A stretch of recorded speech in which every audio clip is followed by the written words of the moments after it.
Օրեր առաջ արձագանք եղավ, ասեցին անլրջացնում եք գործընթացը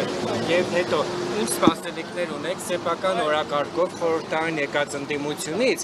եւ ինչ եք ուզում մարդկանց օրակարգը փոխեք, իրենք իրենց սեփական օրակարգը ունեն։ Անլրջացնում ենք ինչը լուրջ ինչ-որ գործընթաց է, այս կողմ գամ։ Չէ, դուք նորմալ եք, դուք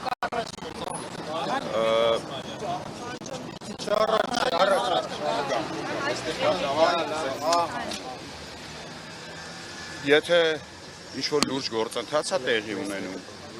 իմ համար անկեղծ ասած անտեսանել է այդ գործընթացը,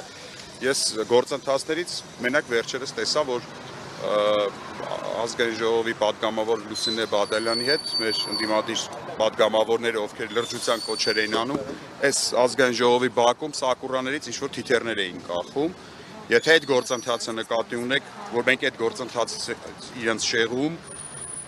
ապա միգուցե ցանկացած մարդ, ով որ դեմ է արտահայտվում այս գործընթացին, իսկ մինչև հիմա այս պայմանությամբ ինձ հայտնի են երկու մարդ, ովքեր որ դեմ են իմպիչմենտի գործընթացին։ Մեկը Նիկոլ Փաշինյանն է հայտնի պատճառներով, մյուսը այս պայմանությամբ Ռոբերտ Քոչարյանն է։ Երրորդ մարդ չեմ ճանաչում, բայց ցանկացած մարդ, ով որ չգիտեմ, տեղյակ չեմ, բայց ես դեմ արտահայտվողների մասին ինչի տեղյակ եմ, դրա մասին եմ ասում։ Ես կարծում եմ, որ այդ կարծիքը այս պայմանությամբ ոչ մեկ չի կարողացել փոփոխման ենթարկել որևիցե փաստարկով։ Իմպիչմենտի գործընթացը